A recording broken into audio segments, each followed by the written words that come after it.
अस्सलाम वालेकुम। Class 10 subject biology chapter 1 हम पढ़ रहे थे। आज हमारा लेक्चर नंबर 9 है, लंग कैंसर। रेस्पिरेटरी डिसऑर्डर्स के बारे में हमने पढ़ा। डिफरेंट रेस्पिरेटरी डिसऑर्डर्स को हमने डिस्कस किया। एस्थमा को, निमोनिया को, ट्यूबरकुलोसिस को, ब्रोंकाइटिस को हमने डिस्कस किया। आज हम जो लास्ट हमारा रेस्पिरेटरी डिसऑर्डर है जो कि बहुत ज़्यादा क्रूशियल है, बहुत वर्ल्ड वाइड स्प्रेड हो रहा है, ये लंग कैंसर। लंग कैंसर है क्या? सबसे पहले तो आपको पता होना चाहिए कि what is cancer. Cancer basically क्या होता है? एबनॉर्मल डिवीजन ऑफ सेल्स, कि हमारे जो सेल्स हैं वो नॉर्मली डिवाइड कर रहे हैं, लेकिन फिर एक ऐसा टाइम आता है कि जब कैंसर जिसको होता है उनमें क्या होता है कि वो जो सेल्स हैं उनकी अनकंट्रोल्ड डिवीजन स्टार्ट हो जाती है। सेल्स एबनॉर्मली डिवाइड करना स्टार्ट कर जाते हैं, उनकी जो डिवीजन है वो कंट्रोल में नहीं रहती। सेल अगर एक फॉर एग्जांपल सेल में एक सेल में जो है वो थोड़ी बहुत चेंजिंग आई है, म्यूटेशन आई है और उसमें वो खराब हुआ है, तो वो सेल फिर आगे से जब बहुत सारे सेल्स में डिवाइड होता है तो वो डिवाइड होता जाता है, नॉर्मली डिवाइड नहीं करता, एबनॉर्मली डिवाइड करता है, जिसकी वजह से ट्यूमर बनना शुरू कर देते हैं। सेल्स जो हैं उनका एक क्लम्प बनना स्टार्ट कर देता है, जिसको हम ट्यूमर कहते हैं। ट्यूमर फॉर्मेशन स्टार्ट हो जाती है और ये ट्यूमर ही कैंसर होता है। बेनिन ट्यूमर, मैलिग्नेंट ट्यूमर, आपने क्लास 9 के बारे में पढ़ा होगा कि अगर कोई ट्यूमर अपनी जगह पर रहता है जो हार्मफुल नहीं होता, उसको हम रिमूव करवा लेते हैं, वो बेनिन है। और कुछ ट्यूमर्स हैं जैसे कैंसर सेल है, कैंसर है कि जो एक सेल से दूसरे में, दूसरे से तीसरे में और इवन एक ऑर्गन से दूसरे ऑर्गन में भी फैल सकता है। That is malignant tumour. और वो जो फैलने का उसका प्रोसेस है उसको हम मेटास्टेसिस का प्रोसेस कहते हैं, जिसको हम कैंसर कहते हैं। तो लंग कैंसर में यही हो रहा है कि जब हमारे जो लंग्स हैं उनमें कोई हार्मफुल केमिकल जो है उन सेल्स पे अटैक करता है, या आयनाइजिंग रेडिएशंस अटैक करती हैं, जैसे कि जो लोग लैब्स में काम करते हैं, एटॉमिक लैब्स में, न्यूक्लियर लैब्स में काम करते हैं, वहाँ पे जो न्यूक्लियर रेडिएशंस हैं वो बहुत हार्मफुल होती हैं, तो वो आयनाइजिंग रेडिएशन एक सेल को इन्फेक्ट करती है और वो सेल आहिस्ता आहिस्ता जो है अनकंट्रोल्डली डिवाइड करता जाता है। जब अनकंट्रोल्ड डिवीजन उसमें होती है तो उसकी वजह से फिर सेल्स के क्लम्प्स बनना शुरू कर देते हैं, सेल के गुच्छे एक साइड पर बनना शुरू कर देते हैं, जिनको हम ट्यूमर कहते हैं। और फिर आहिस्ता आहिस्ता ये जो ट्यूमर है ये दूसरे ऑर्गन में भी फैलता जाता है, और जब दूसरे ऑर्गन्स में भी फैलता है तो इस तरह से कैंसर फैलता जाता है। तो ये हमारे पास लंग कैंसर है। अगर हम इसके सिम्टम्स देखें कि लंग कैंसर के जो लोग हैं उनको क्या सिम्टम होते हैं, तो वेट लॉस बहुत बड़ा सिम्टम है। लंग कैंसर जिनको होता है उनका वेट अनइंटेंशनली जो है वो लॉस होता जाता है और बहुत ज़्यादा लॉस होता है, उस अनएक्सपेक्टेड लॉस वेट में आता है, तेजी से जो है वो वेट में जो है वो लूज होना शुरू कर देता है। शॉर्टनेस ऑफ ब्रीथ, सांस लेने की इनको प्रॉब्लम होती है। ऑब्वियसली बात है सांस लेने की प्रॉब्लम होगी जब हमारे जो लंग के टिश्यूज हैं जिन्होंने ब्लड तक एल्विलाई जो है जिन्हें ब्लड तक ऑक्सीजन को भेजना है, जब वो टिश्यूज ही खराब हो गए हैं तो उसकी वजह से फिर ऑब्वियसली बात है ना ऑक्सीजन प्रॉपरली ब्लड में पहुंच पाएगी और ना हम सांस ले पाएंगे। और तीसरा इसको कफिंग है, कफिंग विद ब्लड, कि लंग कैंसर के पेशेंट्स को खांसी होती है, खांसी के साथ साथ ब्लड भी आता है, उनके खांसी में आता है। अब जैसे कि अगर मैं आपको बताऊं लीवर कैंसर जब जिन पेशेंट्स को होता है, तो लीवर कैंसर जिन पेशेंट को होता है तो जब वो वॉमिटिंग करते हैं तो वॉमिट के साथ साथ उनको ब्लड बहुत ज़्यादा आता है। अब ज़रूरी नहीं है कि हर वॉमिटिंग में हर पेशेंट जो है जिसको ब्लड आ रहा है उसको लीवर कैंसर हो। उसकी हम कैसे आइडेंटिफिकेशन कर सकते हैं? वो इस तरह से, या तो हो सकता है उसे लीवर कैंसर है, या हो सकता है उसे जो एसोफेगस है, खुराक की नाली है, उसमें कोई जो है वो उसको अल्सर आ गया है, जख्म उसमें बन गया है, जिसकी वजह से जब फूड पास करिए तो रगड़ रही है, तो फ्रिक्शन की वजह से वो ब्लड फूड में आ रहा है। तो ये कैसे पता चल रहा है कि किसी पेशेंट को इसोफेगस का अल्सर है, उसकी वजह से ब्लड डाल है, जो कि इतना हार्मफुल नहीं होता, मेडिसिन से ठीक हो जाता है, या लिवर कैंसर है। तो ये पता चलता है कि अगर आपकी वॉमिटिंग में जो ब्लड है वो बहुत ज्यादा डेंस और बहुत ज्यादा गाढ़ा और डार्क है, डार्क रेड ब्लड आ रहा है, तो ये सिम्टम होता है इस चीज का कि उसको लिवर कैंसर है। और अगर तो उसकी वॉमिटिंग में जो ब्लड आ रहा है वो ना इतना गाढ़ा है, ना उसका इतना कलर डार्क है, लाइट कलर ब्लड है, नॉर्मल है, तो that is a symptom of कि उसको एसोफेगस का जो है उसमें अल्सर्स हो गए हुए हैं, जख्म हो चुके हुए हैं उसके और आपकी नाली में। तो okay, leave that. By the way हम पढ़ रहे थे लंग कैंसर सिम्टम्स हमने पढ़ लिए। नेक्स्ट अगर हम बात करें इसके काजेस की कि लंग कैंसर के काजेस क्या है, लंग कैंसर किस किस वजह से होता है, तो जैसा मैंने आपको बताया आयनाइजिंग रेडिएशंस कि जो लोग न्यूक्लियर लैब्स में काम कर रहे हैं उनको डॉक्टर्स प्रिस्क्राइब करते हैं कि they have to get their self checked after a month, after 6 months उनको अपने टेस्ट करवाने चाहिए, क्योंकि हो सकता है कि आयनाइजिंग रेडिएशंस उसकी बॉडी में चली गई हो और वो किसी भी चीज का कैंसर काज कर सकते हैं, किसी भी ऑर्गन का जहां पे भी जाके वो लगेगी। तो आयनाइजिंग रेडिएशन एक काज है, वायरल इन्फेक्शन की वजह से भी लंग कैंसर हो सकता है, लेकिन वो इतना मेजर काज नहीं है, मेन काज नहीं है लंग कैंसर का। जो मेन काज है लंग कैंसर का that is smoking, specially passive smoking.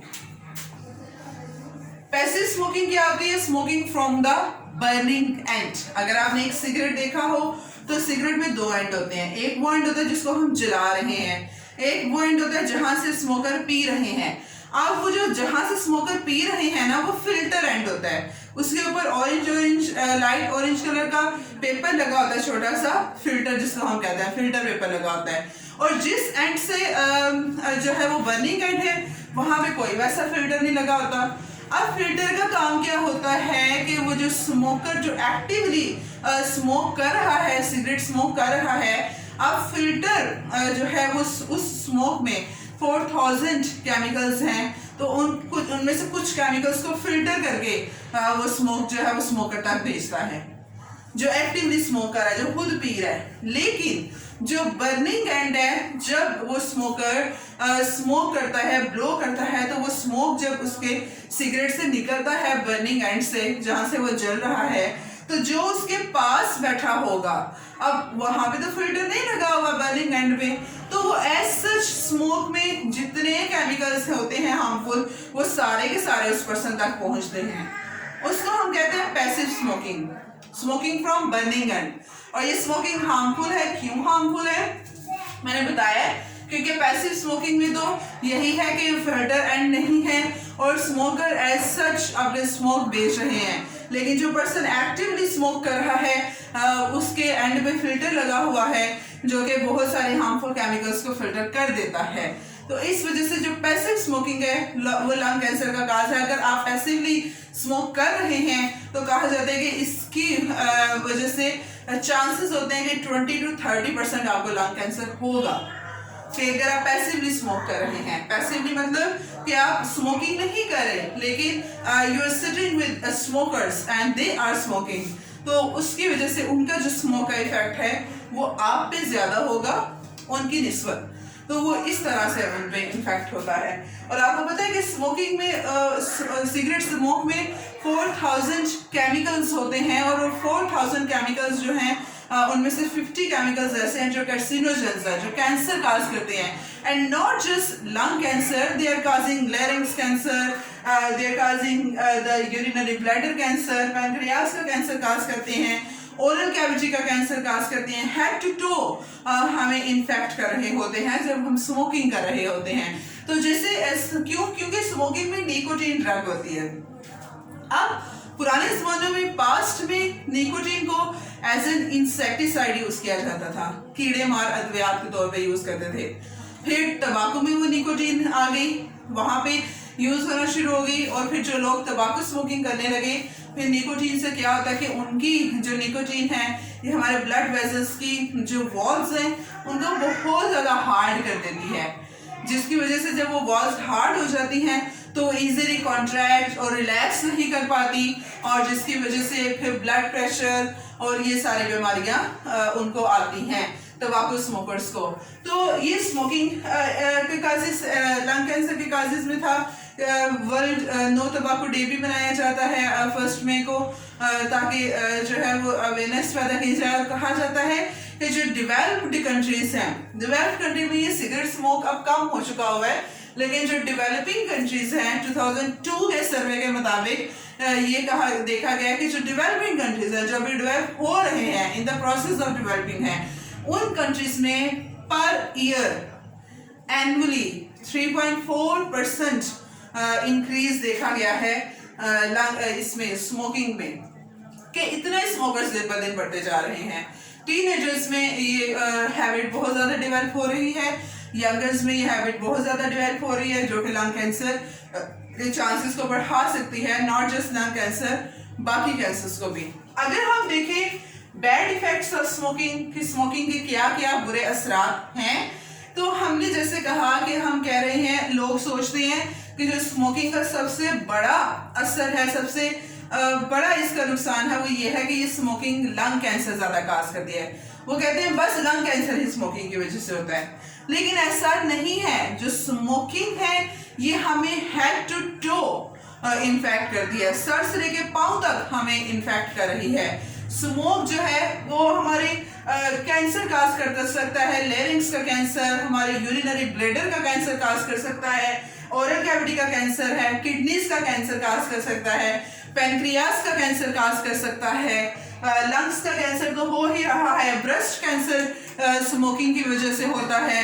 उसके अलावा जो डिसीज है, रेस्पिरेटरी डिसऑर्डर्स, एम्फिसीमा, निमोनिया और जो ट्यूबरकुलोसिस है, ये भी स्मोकिंग की वजह से ज्यादा फैलता है, ज्यादा होता है। जैसे कहा जाता है कि 4 टाइम्स जो स्मोकर्स हैं उनको निमोनिया होने के चांसेस 4 टाइम्स ज्यादा होते हैं as compare to non smoker, और उनको 2 to 3% ज्यादा चांसेस होते हैं कि उनको ट्यूबरकुलोसिस भी हो जाए as compare to non smoker जो स्मोकिंग कर रहे हैं। मतलब इतने सारी बीमारियां उन पर अटैक कर सकती हैं। उनको एम्फिसीमा हो सकता है, उनको निमोनिया हो सकता है, ट्यूबरकुलोसिस हो सकता है, उनको इतने सारे कैंसर्स जो हैं वो स्मोकिंग की वजह से हो सकते हैं। एक तो ये इसका बैड इफेक्ट हो गया। दूसरा बैड इफेक्ट है कि स्मोकिंग हमारे सर्कुलेटरी सिस्टम पे बहुत ज्यादा इफेक्ट कर रही है। कैसे स्मोकिंग हमारे सर्कुलेटरी सिस्टम को इफेक्ट कर रही है? इस तरह से कि स्मोकिंग में बेसिकली प्रेजेंट होती है कार्बन मोनोऑक्साइड। अब आपको पता है कि जो कार्बन मोनोऑक्साइड है, हमारे में कार्बन डाइऑक्साइड होती है, तो कार्बन मोनोऑक्साइड जो है ये हीमोग्लोबिन जो प्रोटीन है हमारे ब्लड में होती है, जो कि ऑक्सीजन को कैरी करती है, जो कि ब्लड में ऑक्सीजन को लेके आती है, रखती है ब्लड में। तो कार्बन मोनोऑक्साइड क्या करता है, उस हीमोग्लोबिन की जो ऑक्सीजन कैरिंग कैपेसिटी है उसको कम कर देता है, जिसकी वजह से हमारे ब्लड में ऑक्सीजन इतनी ज्यादा नहीं रहती और हमारा ब्लड डीऑक्सीजनेट होना शुरू कर देता है, जो कि सफोकेशन भी काज करता है और अल्टीमेटली डेथ काज कर सकता है। उसके अलावा स्मोकिंग में बहुत सारे ऐसे केमिकल्स होते हैं जो कि हमारे ब्लड में प्लेटलेट्स जो प्रेजेंट हैं उनके नंबर को इंक्रीज करते हैं। प्लेटलेट्स जरूरत से ज्यादा जो है वो बनना शुरू हो जाती हैं, और आपको पता है कि अगर ब्लड में प्लेटलेट्स जरूरत से ज्यादा बन जाएंगी तो उसकी वजह से हमारा ब्लड थिक हो जाएगा, गाढ़ा हो जाएगा, और जब ब्लड गाढ़ा हो जाता है तो उसकी वजह से आर्टेरियोस्क्लेरोसिस जो है उसकी बीमारी आती है, जिसमें हाई ब्लड प्रेशर की वजह से हमारे जो वेन्स हैं, आर्टरीज हैं, वो ब्लॉक हो जाती हैं। तो ये इसका सर्कुलेटरी सिस्टम में इन्फेक्ट है। उसके अलावा मैंने आपको बताया कि ट्यूबरकुलोसिस और निमोनिया के चांसेस 4 टाइम्स ज्यादा होते हैं in smokers as compare to non smokers. और अगर हम टीथ डिके देखें तो जो स्मोकर्स हैं, आपने देखा होगा उनके जो दांत हैं वो भी येलोइंग टीथ्स होते हैं उनके, और गंदे से होते हैं। क्यों? क्योंकि जो स्मोकिंग की वजह से वीकनिंग हो जाती है टीथ की। हमारे जो दांत हैं वो कमज़ोर हो जाते हैं, उनकी स्टेनिंग हो जाती है। स्टेनिंग मतलब उनका रंग बदल जाता है टीथ का, तो जिसकी वजह से कहा जाता है कि फिर आहिस्ता आहिस्ता आहिस्ता जो स्मोकर्स है उनके दांत झड़ना शुरू हो जाते हैं। 2 to 3 टाइम्स उनके दांत जो है उनकी वीकनिंग होते हैं, तो उसकी वजह से वो जड़ जाते हैं। तो ये हमने आज डिटेल में पढ़ा है लंग कैंसर के बारे में और बैड इफेक्ट्स ऑफ स्मोकिंग के बारे में। स्मोकिंग के क्या क्या बैड इफेक्ट्स हो सकते हैं। कल आफ्टर ईद आज हमारा फर्स्ट चैप्टर कंप्लीट हो गया। एक्सरसाइज में आपको गूगल क्लासरूम में सेंड कर दूंगी इसकी, जो भी इससे रिलेटेड शॉर्ट आंसर्स होंगे। बाकी आपका जो क्वेश्चन है you can ask me in the Google classroom comment section में। ईद के बाद इंशाल्लाह हम अपना next chapter, second chapter homeostasis, जो कि बहुत इंपॉर्टेंट है चैप्टर, उसको पढ़ेंगे। Thank you so much.